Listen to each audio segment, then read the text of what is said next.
जरूर होगा। अगर उस व्यक्ति को देख के आएंगे तो कितनी दुआएं देगा।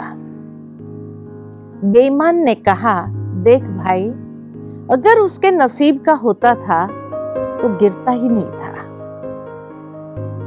और गिरने के बाद यहां से कोई गुजरा नहीं है, हम ही पहले नंबर है। माना ये हमारे नसीब का है, ये बात को मानते हुए उसको स्वीकार कर लेना चाहिए। दूसरी बात, इसमें एड्रेस कार्ड है ही नहीं, इसलिए कहा कि हो सकता है उसके नसीब का ही नहीं है ये पैसा। ईमानदार ने कहा कि भाई मुझे तो ये पैसा नहीं चाहिए। बेईमान बड़ा खुश हो गया, कोई बात नहीं, मैं तो पूरा रखने के लिए तैयार हूं।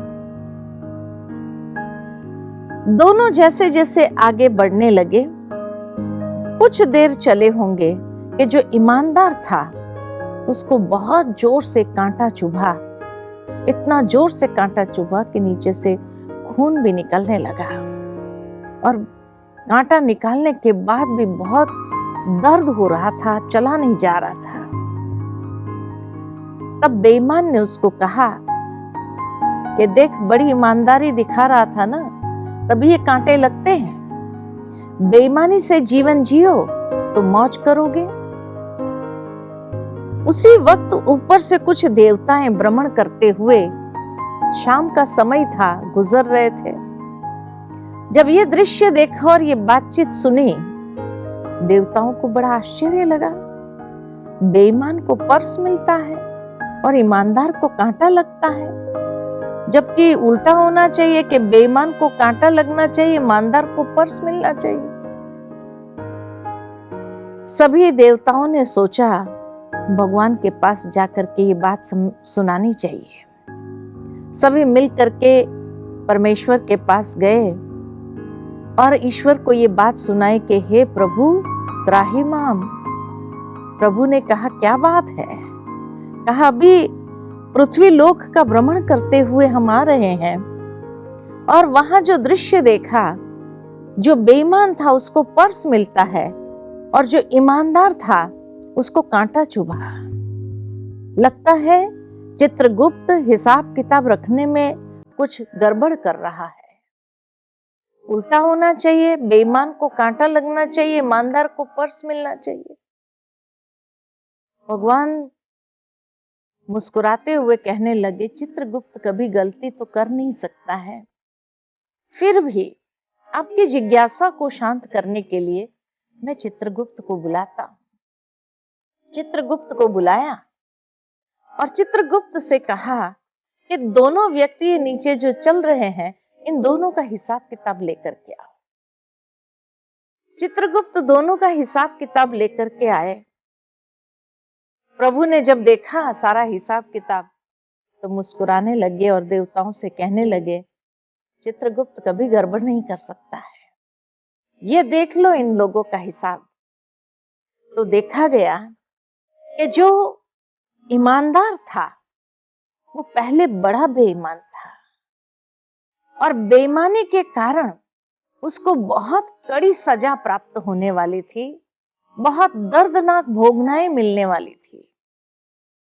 लेकिन ईश्वर कभी भी सजा ऐसे ही नहीं दे देते हैं।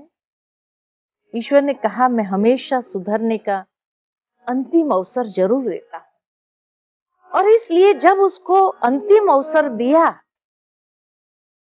तो उसने सचमुच उस अवसर को पकड़ लिया और वहां से अपने जीवन की जो दिशा थी वो बदली कर दी और ईमानदारी के पथ पर चलने लगा। बेईमानी का रास्ता बिल्कुल छोड़ दिया। और जो बेईमान था वो पहले बड़ा ईमानदार था, और उस ईमानदारी के फल स्वरूप उसको बहुत कुछ प्राप्त होने वाला था।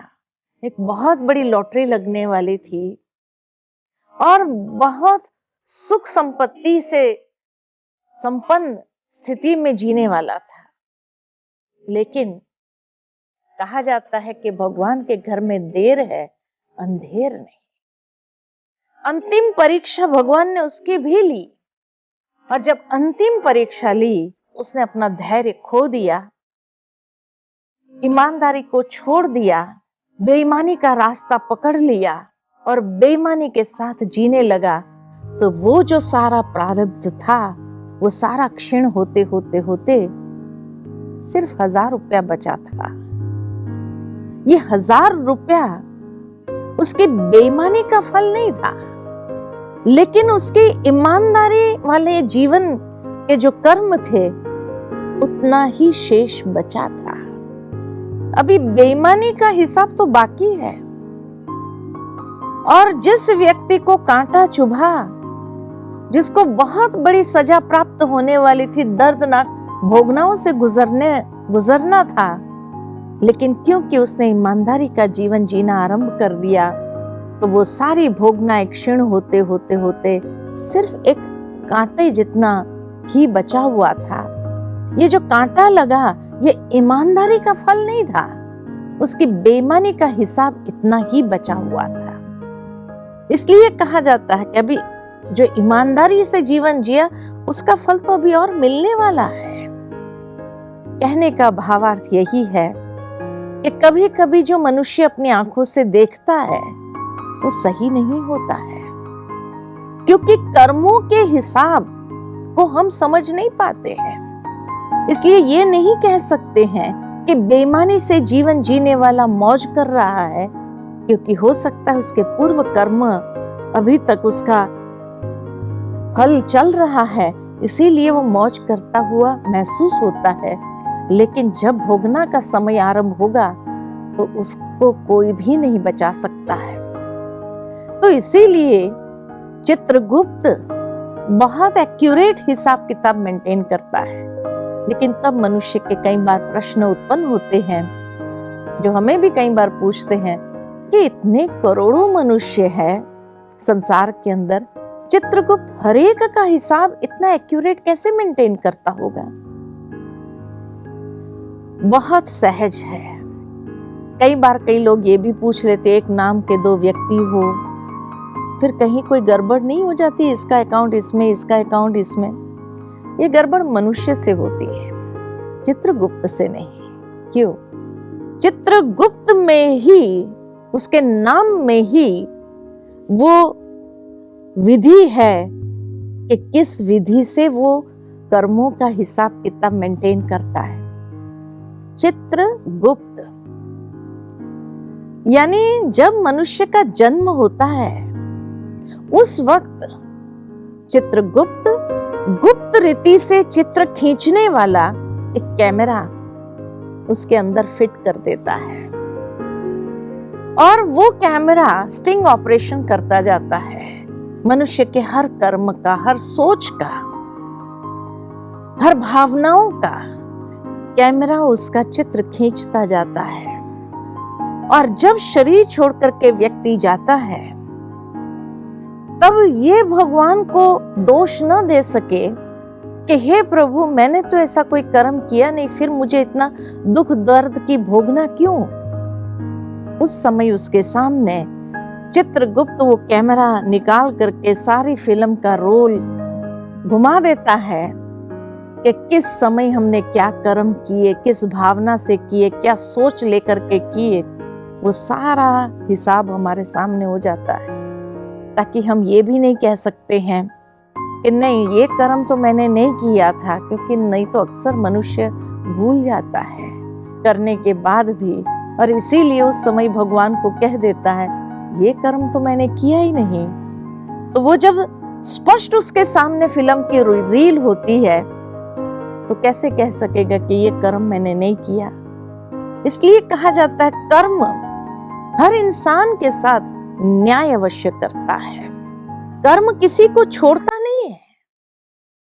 और इसीलिए इस विधि से कभी भी चित्रगुप्त का हिसाब किताब में कहीं कोई कमी नहीं आ सकती है। तब कभी कभी मनुष्य पूछते हैं कि फिर चित्रगुप्त ने वो कैमरा कहाँ रखा हुआ है? अब वो अगर बता दे तो मनुष्य सबसे पहला कार्य यही करे कि ऑपरेशन करके कैमरा ही निकलवा दे। इसीलिए ये चित्रगुप्त ने इतना गुप्त रीति से वो चित्र निकालने वाला कैमरा फिट किया है जो किसी व्यक्ति के हाथ भी नहीं लगता है, पता ही नहीं चलता है।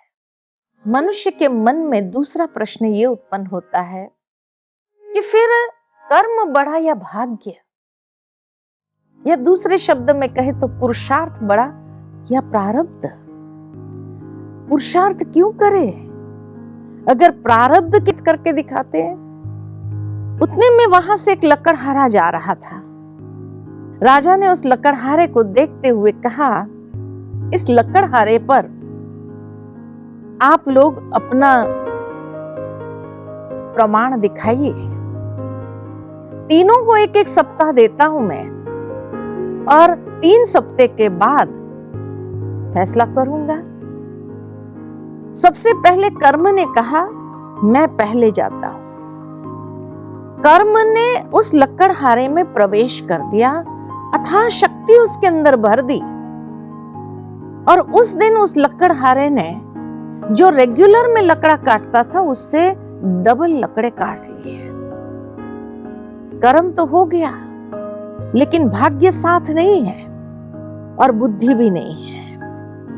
अब ये सारे लकड़े को उठा करके ले जाना बाजार में बेचने के लिए, तो लकड़हारा ने सोचा अभी क्या करूं, लकड़ा तो डबल कट गया, अब कैसे उसको ले जाऊं। तो लकड़हारा ने सोचा कि आधा ले जाता हूं, आधा रख देता हूं, छुपा देता हूं, जैसे ही ये बेच दूंगा फिर आकर के ये बाकी का आधा ले जाऊंगा। तो उसने झाड़ियों में छुपा दिया आधा लकड़ा उठाकर ले गया, बाजार में बेच दिया। लेकिन जैसे ही बाजार से वापस आया वो बाकी का आधा लकड़ा लेने के लिए, तो देखा वो सारा चोरी हो गया था। जैसे कहा, भाग्य साथ नहीं था, बुद्धि भी नहीं थी। तो कर्म किया लेकिन प्राप्ति नहीं हुई। रोज डबल लकड़ा काटता था, आधा अलग अलग जगह छुपा के जाता था, रोज उसका लकड़ा चोरी हो जाता था। सप्ताह के बाद उसकी स्थिति वैसी की वैसी रही। अब कर्म का समय पूरा हो गया। अब दूसरे सप्ताह भाग्य ने प्रवेश किया। जैसे ही भाग्य ने प्रवेश किया, बैठे बैठे उसको लॉटरी लग गई, लाखों रुपया मिल गया। अब कर्म साथ नहीं है, बुद्धि भी नहीं है। तो व्यक्ति ने सोचा, अब मैं कर्म क्यों करूं, इतना लाखों रुपया मुझे मिल गया है, 1 लाख की लॉटरी लग गई है, अब मैं कर्म क्यों करूं। लेकिन उस पैसे को यूज करने की बुद्धि भी तो चाहिए थी, बुद्धि भी नहीं थी। तो उसने क्या किया, लाख रुपया माना बहुत मिल गया, इतना पैसा तो जिंदगी में कभी नहीं देखा था। तो उसने सोचा, बस रोज महफिलें सजाओ, खाओ पियो मौज करो। रोज महफिलें सजाने लगा, खाया पिया मौज किया, खिलाया सबको। हफ्ते के अंदर ही वो लाख रुपया समाप्त हो गए। सप्ताह के बाद उसकी स्थिति वैसी की वैसी हो गई। अब तीसरा सप्ताह था, बुद्धि ने प्रवेश किया। भाग्य साथ नहीं है, कर्म भी नहीं है, लेकिन बुद्धि थी। तो लकड़हारे ने बुद्धि से काम लेना शुरू किया। लकड़हारे ने कुल्हाड़ी की धार तेज की, इतनी तेज की लकड़ा काटा, जैसे ही धार कम हुई फिर तेज कर लेता था, फिर लकड़ा। तो रोज के हिसाब से थोड़ा ज्यादा हुआ, लकड़ा थोड़ा ज्यादा कटा।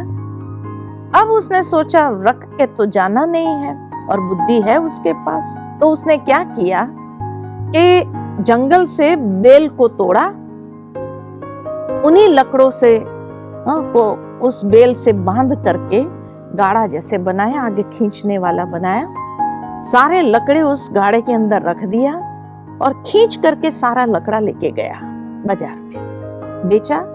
नेचुरल है, थोड़े पैसे ज्यादा मिले, क्योंकि लकड़े ज्यादा थे तो थोड़े पैसे ज्यादा मिले। थोड़े पैसे ज्यादा मिले तो उसने क्या किया, दूसरी कुल्हाड़ी खरीद ली। अब 2 कुल्हाड़ी हो गई। दोनों की धार तेज करके रखी। दूसरे दिन जब लकड़ा काटने गया, एक की धार कम हुई कि दूसरे से शुरू हो गया। दूसरे दिन थोड़े लकड़े और ज्यादा कटे, और जब लकड़े ज्यादा कटे फिर उसने बेल तोड़ करके लकड़े को आपस में बांध करके गाड़ा जैसे बनाया, आगे खींचने वाला बनाया, उसमें डाले सारे लकड़े, लेकर गया बाजार में, बेचा, फिर थोड़ा पैसा ज्यादा मिला। इस तरह से रोज करते करते सप्ताह के बाद उसकी स्थिति देखी गई कि सप्ताह के बाद उसकी जो फाइनेंशियल स्थिति थी धीरे धीरे अच्छी होने लगी। सत्र समाप्त होता है। ओम शांति।